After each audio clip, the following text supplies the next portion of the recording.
Senhor nosso Deus, mais uma vez estamos aqui. Nós sabemos que o Senhor está no mesmo lugar, assentado no trono do universo, bem distante, mas o Senhor também está aqui, no nosso coração, e por isso nós te louvamos. Queremos ouvir a tua voz, humildemente. Fala-nos outra vez, em Cristo Jesus oramos, amém. Obrigado, gente, ficou lindo.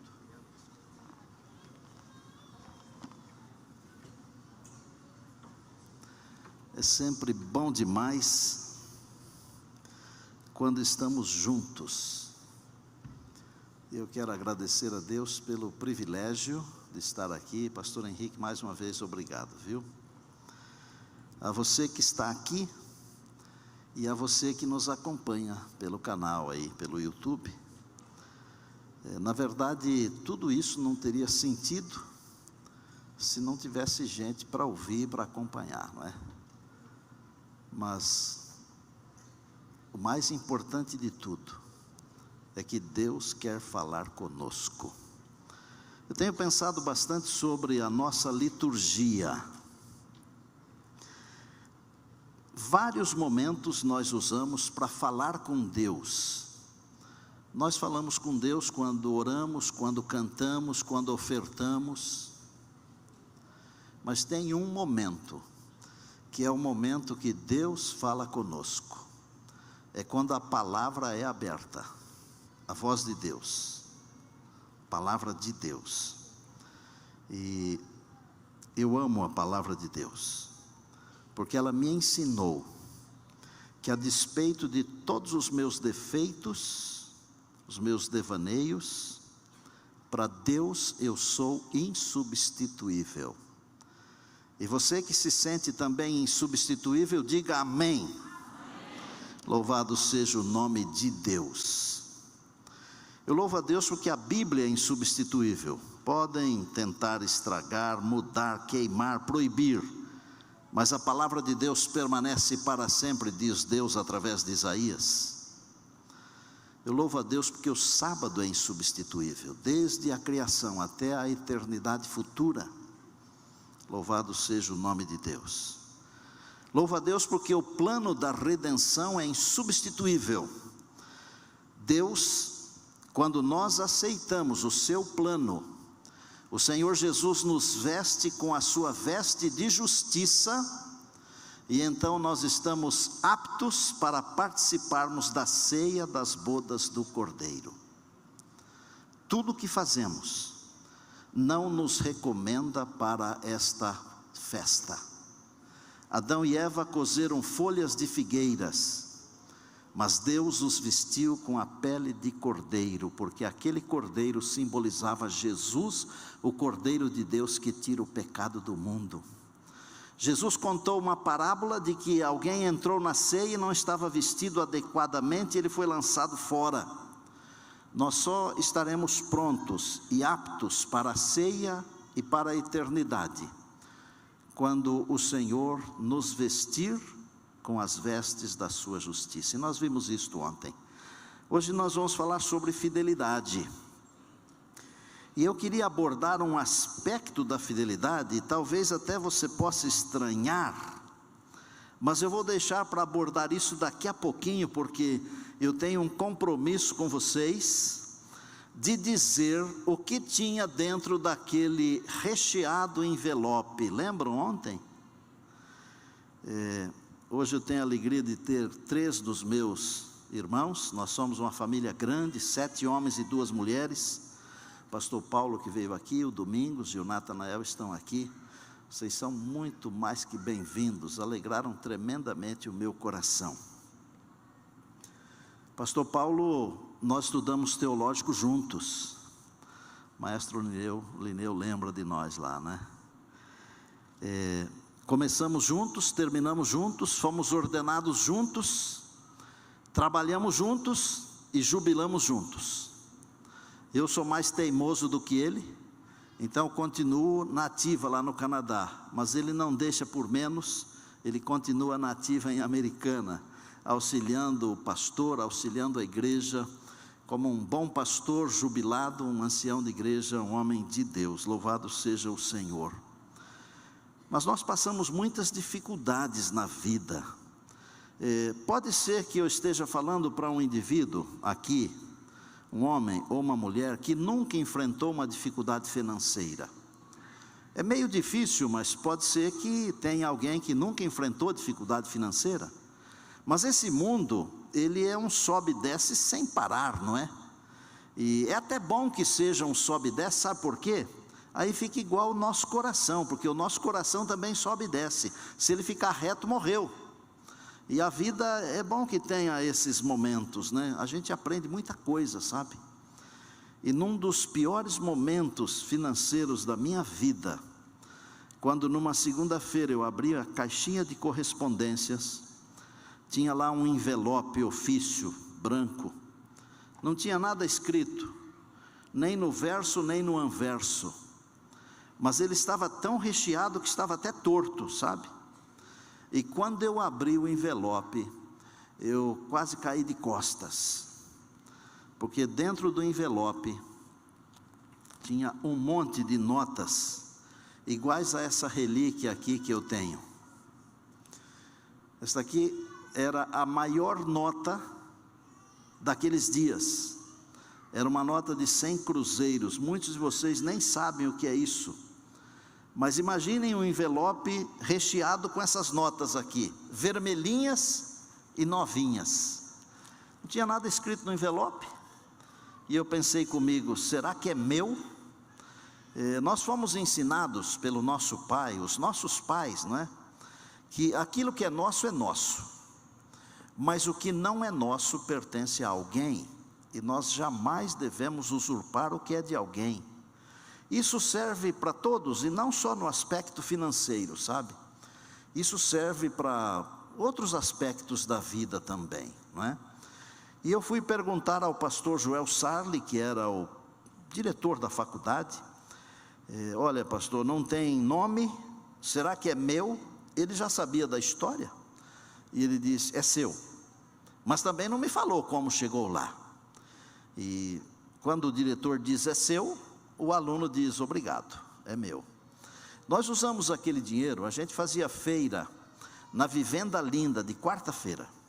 Nós usamos aquele dinheiro para fazer feira, e deu para fazer feira até o fim do curso.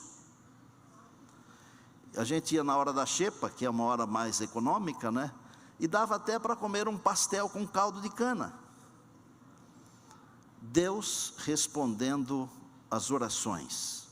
Um pouco antes daquilo, eu pensei até em desistir. E o diabo, que sabe onde o nó aperta, a minha empresa onde eu havia trabalhado, a indústria têxtil da Aruge, tinha me ligado umas 3 vezes pedindo para eu voltar. Mas eu resisti pela graça e misericórdia de Deus, e eu louvo a Deus por isso. Durante anos eu nunca soube de onde veio aquele dinheiro. Eu me formei, e um dia estava pregando num congresso, eu não me lembro, era um congresso de jovens, eu não me lembro se era na cidade de Limeira ou na cidade de Conchal, e a minha mãe estava lá. Eu contei essa história para motivar os irmãos, especialmente os jovens, que enfrentam lutas quando estão estudando, e outras lutas mais, né? E foi então que a minha mãe me disse que, naquele final de semana, quando o envelope chegou lá, o pastor Gerson Pires de Araújo, ele tinha estado na nossa cidade, pregando, e ele foi almoçar na nossa casa. Pastor Vina estava falando agora que a nossa turma lá gosta de comer, né? Comer comida boa, você falou, né, Vina? Normalmente os pastores iam lá para a nossa casa, uma casa humilde, mas uma casa de coração grande. Os meus pais tinham a igreja dentro de casa, na fazenda onde eu nasci, e nós somos igreja. E minha mãe perguntou para o professor Gerson, como estão os meninos? E ele falou assim, os meninos estão bem, são excelentes alunos. Isso foi ele que falou, tá? São excelentes alunos, só que eu acho que o Neumoel está enfrentando dificuldade financeira. Eu não tinha falado nem para ele, nem para ninguém que estava enfrentando. O que a minha mãe fez? Reuniu os meus irmãos, 2 deles estão aqui. E eu não pedi para eles virem aqui por causa da história. É uma Jesuscidência eles estarem aqui. Minha mãe reuniu os meus irmãos, e graças a Deus todos eles têm a sua vida estabilizada. E minha mãe encheu um envelope de notas grandes, que os irmãos arrumaram. E o professor Gerson fez isso chegar na minha caixa de correspondências. Por muito tempo eu achei que tinha sido um anjo que tinha colocado aquele dinheiro lá, sabe? E foi um anjo, porque a mãe é um anjo, os irmãos são anjos, de sangue ou não. E hoje eu estou pensando aqui que quando a gente fala de fidelidade, nós devemos viver em amor e comunhão uns com os outros. Quando nos formamos, Paulo recebeu o chamado dele, eu recebi mais de um. Continuei no colégio por mais um ano, só que como obreiro. E quando nós fomos estudar, nós fomos estudar para ser pastor de igreja. Não fomos estudar para ser departamentais. A visão naqueles dias era um pouquinho diferente de hoje. Eu não sei bem exatamente como é hoje, mas naqueles dias a gente queria servir a igreja. E eu, sinceramente, eu temo que alguns pensam em ser servidos da igreja. Não é bom isso, né? E finalmente eu saí do IAE e fui trabalhar no distrito de Araras, no distrito de São José do Rio Preto. O pastor Xavier era o ministerial aqui quando me fizeram o chamado, o pastor Tércio era líder também. Um dia eu estava no IASP como diretor interno.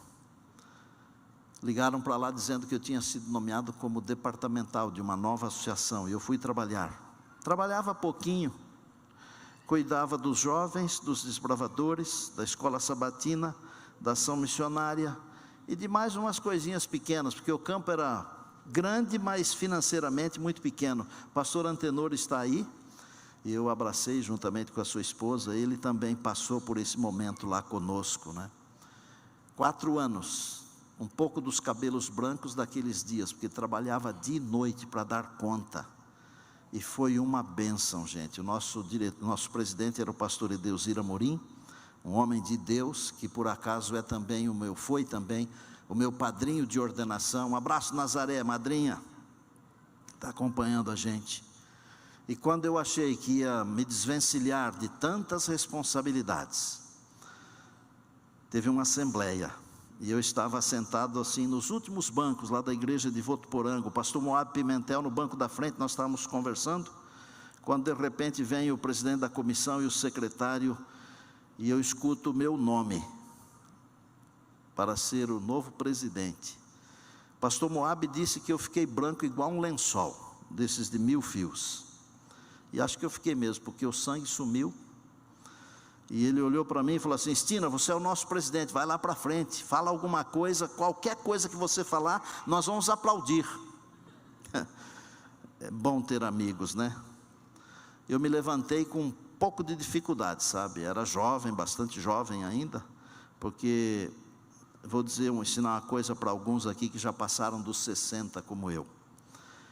Nós não somos velhos, nós somos jovens há bastante tempo. Mas eu era bem mais jovem, e eu fui para frente, e então chegando lá na frente, trêmulo, peguei o microfone. Amanhã eu continuo a história. Pegue a sua Bíblia aí, palavra de Deus,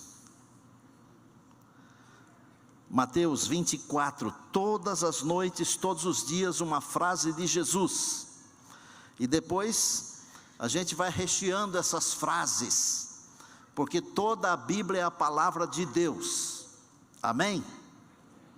Nós já aprendemos que a Bíblia é insubstituível.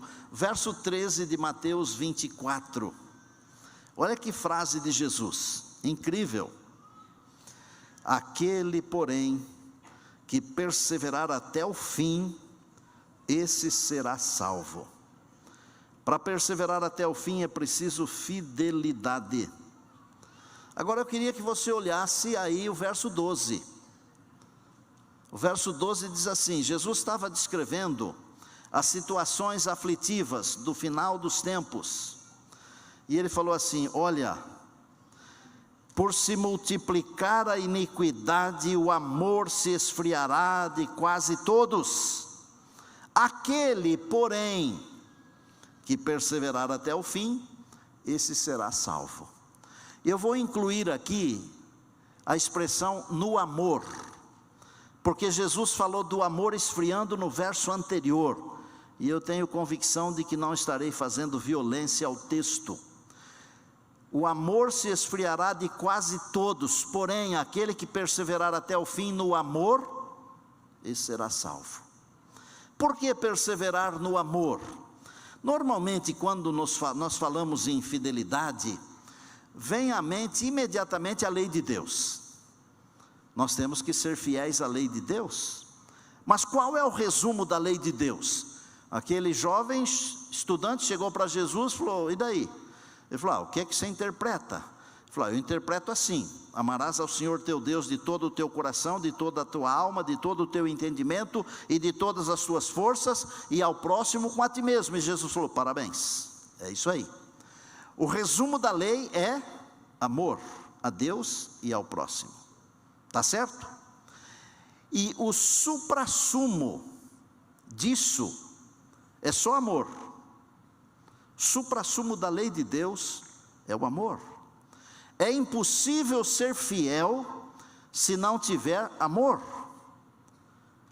Se você não ama a sua esposa, é um perigo, porque você tem a tendência de ser infiel. Mas se você ama, e a Bíblia diz que o amor jamais acaba, essa história de que o amor acabou, não é divina essa história. A história divina diz que o amor jamais acaba. E se você ama, você se segura, o amor. Se você ama a Deus, você respeita o que Deus falou. Nós temos a tendência de achar que a lei de Deus são apenas os 10 mandamentos, mas não. Tudo que Deus falou é lei, porque Deus é eterno e Ele não muda, é lei. É muito mais do que os 10 mandamentos. Os 10 mandamentos são o resumo, e o suprassumo do resumo é o amor. Agora Jesus veio e Ele falou assim: um novo mandamento vos dou, que vos ameis uns aos outros. Para aí. O que tem de novo nessa frase de Jesus? Nada de novo. Porque o resumo da lei é amar a Deus e ao próximo. Então quando Ele disse assim: um novo mandamento vos dou, que vos ameis uns aos outros, até aí Ele não ensinou nada novo. O que é que tem de novo no ensinamento de Jesus? O que tem de novo não é a essência do amor, mas é a qualidade da essência do amor. Em seguida Ele disse assim: assim como eu vos amei, que vos ameis uns aos outros. Essa é a novidade que Jesus trouxe quando Ele disse um novo mandamento. É amar como Ele amou. Isso é novo. E como Ele amou? Ele deu a vida. Quem ama, dá a vida. Ele amou, Ele deu a vida. Quando Ele disse lá em Apocalipse: ser fiel até a morte, e dar-te-ei a coroa da vida. Tem que amar para ser fiel até a morte. Mas aqui não quer dizer apenas que é para morrer, é para viver até o final.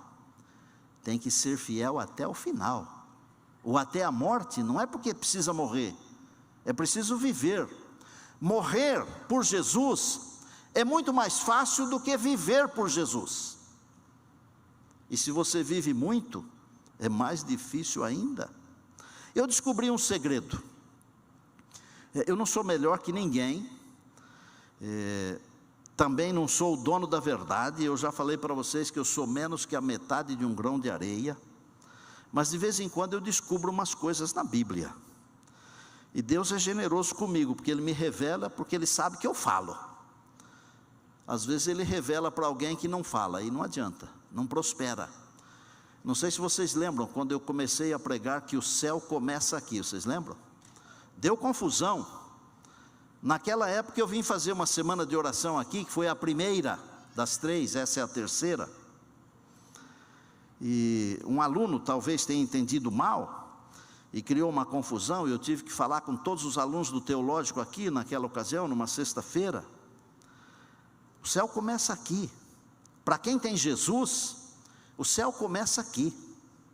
E para quem o céu não começa aqui, o céu nunca começa. E agora eu estou ensinando o seguinte, que a vida eterna começa aqui. A vida eterna começa aqui. E está na Bíblia. E nunca ninguém fala isso. Pegue a sua Bíblia aí. E eu descobri que por causa disso é possível ser fiel. Porque nós já temos a vida eterna. 1 João capítulo 5. Eu vou ler o texto para você. Eu vou ler a partir do verso 9. Eu estou lendo 1 João capítulo 5, verso 9. Diz assim: se admitimos o testemunho dos homens, e nós admitimos, né? Os homens mentem para nós e nós acreditamos. Se admitimos o testemunho dos homens, o testemunho de Deus é maior, porque Deus não mente para nós.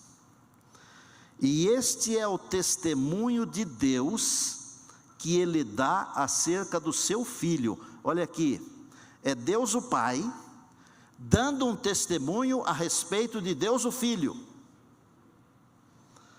Aquele que crê no Filho de Deus tem em si mesmo esse testemunho. Aquele que não dá crédito a Deus o faz mentiroso, porque não crê no testemunho que Deus dá acerca do seu Filho. 11. E o testemunho é este. E o testemunho é este, que Deus nos deu, passado, deu, ok? Que Deus nos deu a vida eterna, e esta vida está no seu Filho. Aquele que tem o Filho, tem a vida presente. Dá para entender?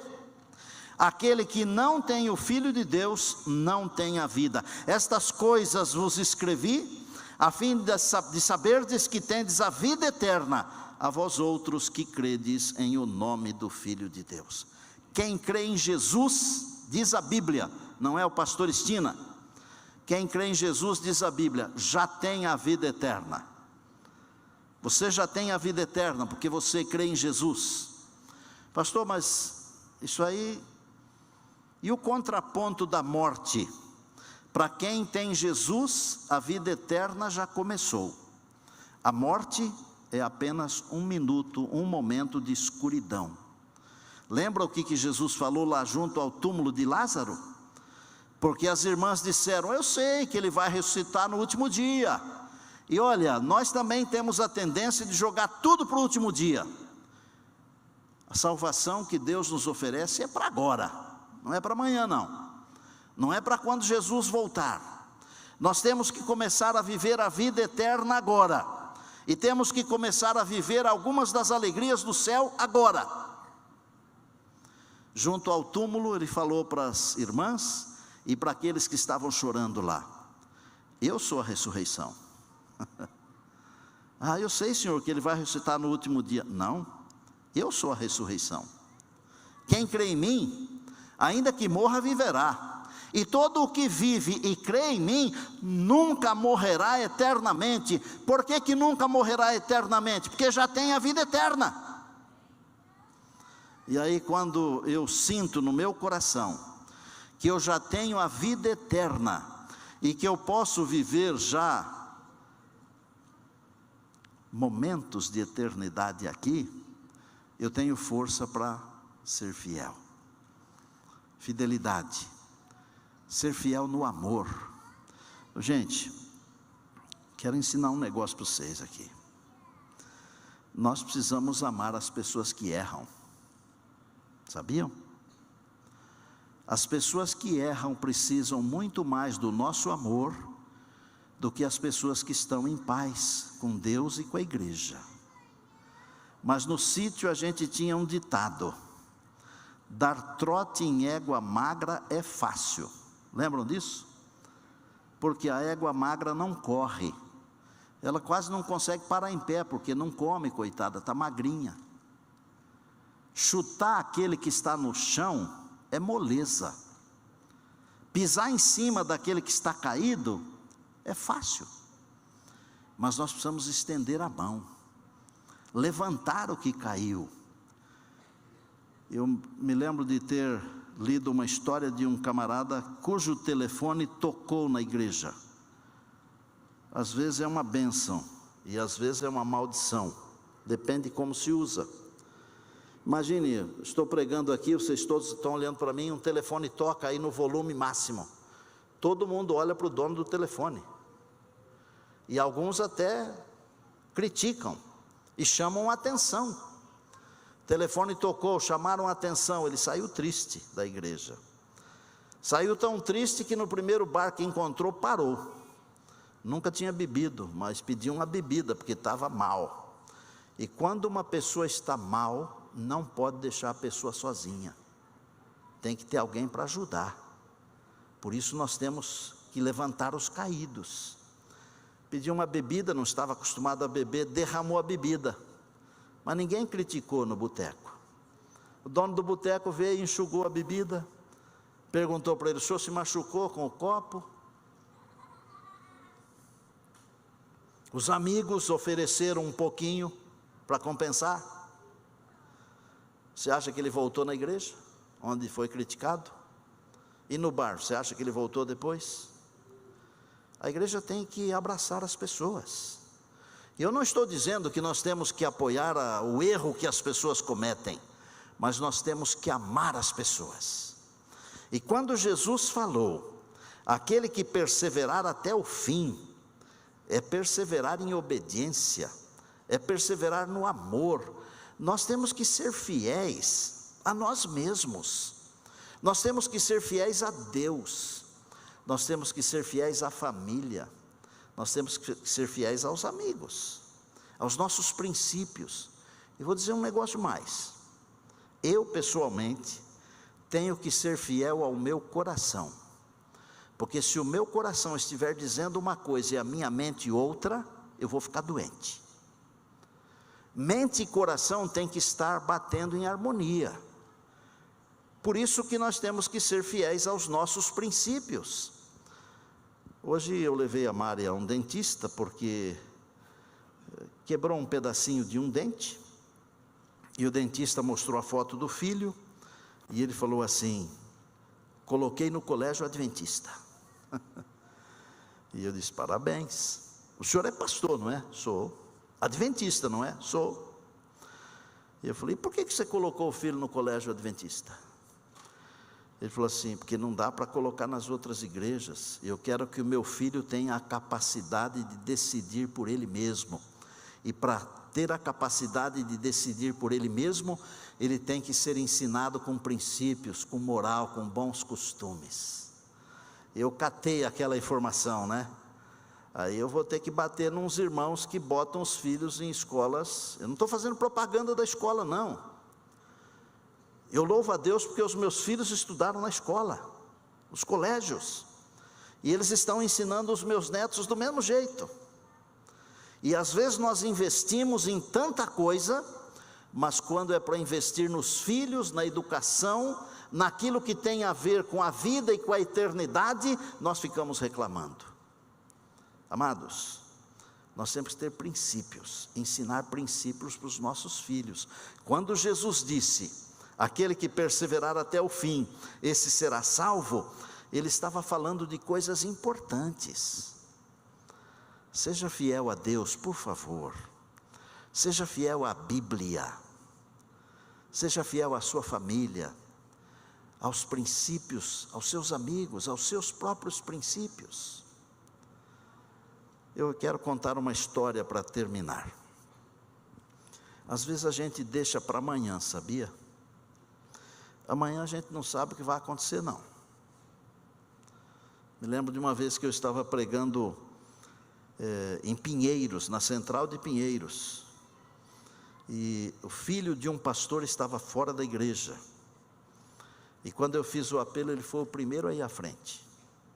E ele falou para mim: estou de volta, pastor. Eu quero a sua oração.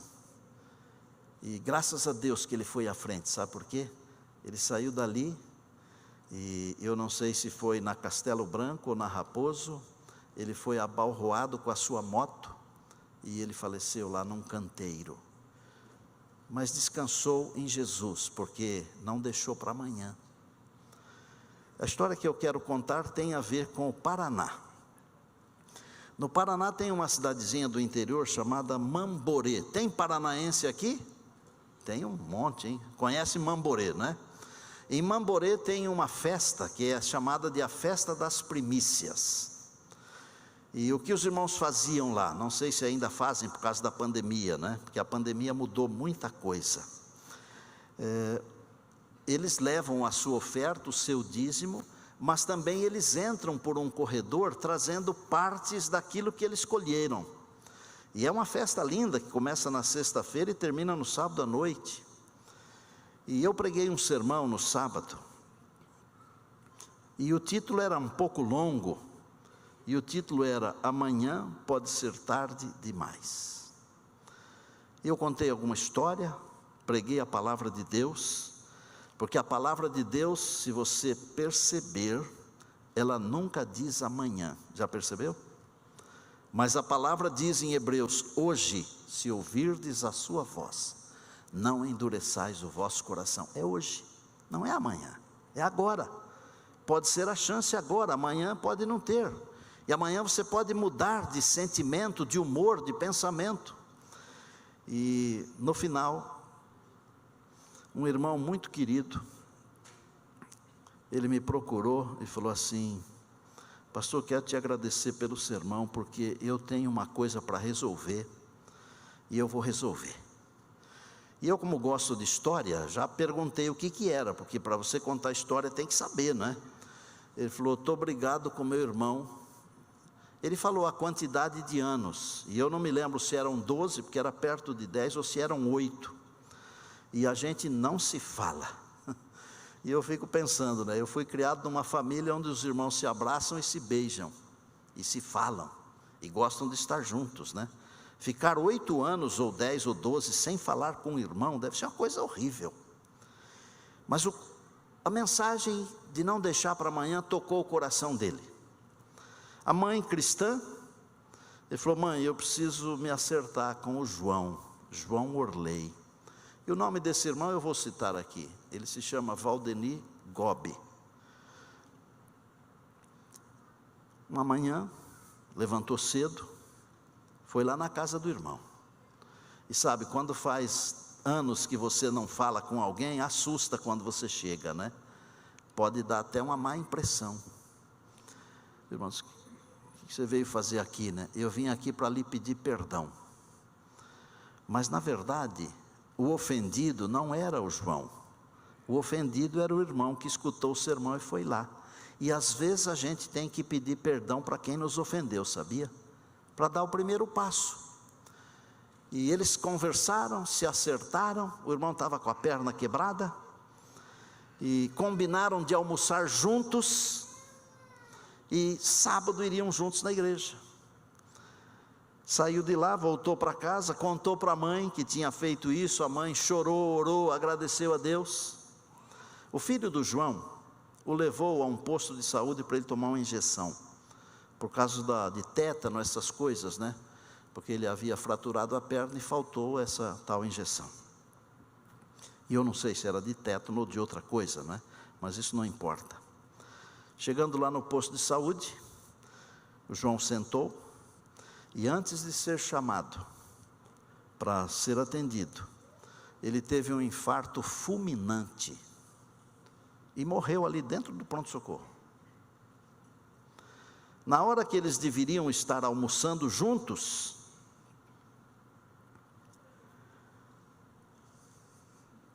o Valdenir, que tem o apelido de Polaco, ele recebeu a notícia que o irmão tinha morrido.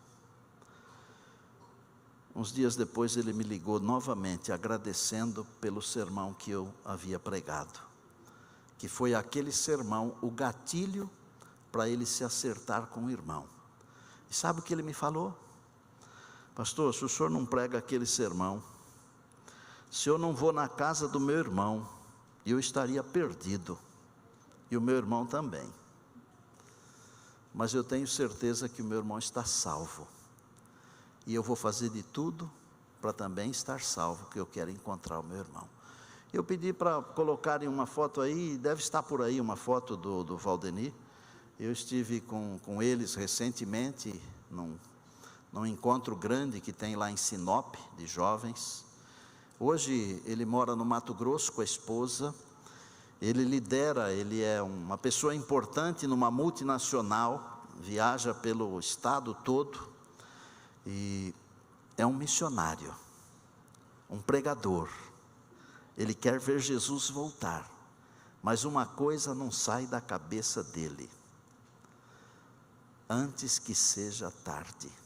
Gente, não pode deixar para amanhã, tem que ser hoje. Hoje nós temos que tomar a decisão de pedir a Deus que nos torne fiéis, porque sem fidelidade não há eternidade. Por isso que a fidelidade é insubstituível. Vou repetir: sem fidelidade não há eternidade, porque Jesus disse: aquele que perseverar até o fim, esse será salvo. E ele disse: aqui está a paciência dos santos, os que guardam os mandamentos de Deus, têm o testemunho de Jesus. E ele disse: ser fiel até a morte, dar-te-ei a coroa da vida. Vou pedir para a Ana Paula me ajudar a terminar aqui. Às vezes, nós temos uma porção de preocupações. As preocupações, elas são válidas. Hoje Deus está dizendo assim: onde você está? Como anda você? Jesus disse assim para Nicodemos: do mesmo jeito que Moisés levantou a serpente no deserto, importa que o Filho do Homem seja levantado, para que todo o que nele crê tenha a vida eterna. Nós temos que ser fiéis àquilo que Jesus disse, não tem outro jeito. Hoje não vou chamar você aqui à frente, mas eu vou pedir para você se levantar e dizer para Deus: eu quero ser fiel até o final. Você que está nos acompanhando aí, fale para Deus que você quer ser fiel até o final. Individualmente, pessoalmente, nenhum de nós tem poder para ser fiel até o final, nenhum de nós. Mas quando o Espírito de Deus habita em nós, e uma das fragrâncias do fruto do Espírito é fidelidade, fica fácil, porque é Deus quem opera em nós. Amigo, onde anda você? Se levante, por favor, fale com Deus. Seja você um membro da comunidade ou não, porque para Deus você é insubstituível. Fale com Deus. Me ajuda aí, filha.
aprendeu a buscar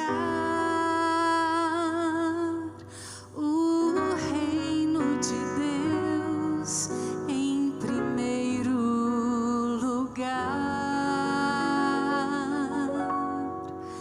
bem sabe que esta é a chave real que abre os tesouros do lar celestial. Amigo, eu sei que falsos prazeres seduzem e arrastam você para o mal. Oh, não importa quão longe foram seus pés, Cristo espera você regressar. Oh, não importa quão longe foram seus pés,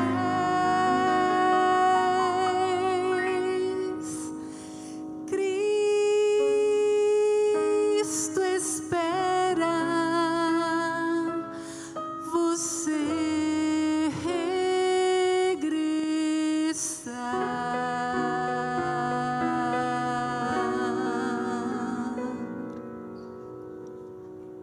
Obrigado, Ana. Obrigado mesmo. Lindo. E por se multiplicar a iniquidade, o amor se esfriará de quase todos. Aquele, porém, que perseverar até o fim, esse será salvo. Ser fiel até o final, e dar-te-ei a coroa da vida. Feche os seus olhos. Senhor nosso Deus, em nós mesmos, nós não temos poder para vivermos à altura da vida eterna. Mas pela operação do Teu Espírito na nossa vida, cujo fruto é amor, em Tua bondade e amor, nós pedimos que sejamos fiéis, que a nossa fidelidade possa ser um marco na nossa vida e possa ser uma influência na vida daqueles que nos copiam. Olha aqui para nós, não só os que estamos aqui na igreja, mas todos aqueles que estão nos acompanhando no YouTube. Olha para o nosso coração, o nosso desejo. Concede essa graça para todos nós. Pai do céu, amanhã nós queremos estar aqui outra vez. E se for do Teu agrado, dá-nos esse privilégio também. Vai conosco agora. Nós oramos agradecidos em Cristo Jesus. É o Teu amado Filho, mas é também o nosso Salvador e Senhor. A Ele seja a honra, a glória e o poder para todos sempre. Amém, amém e amém.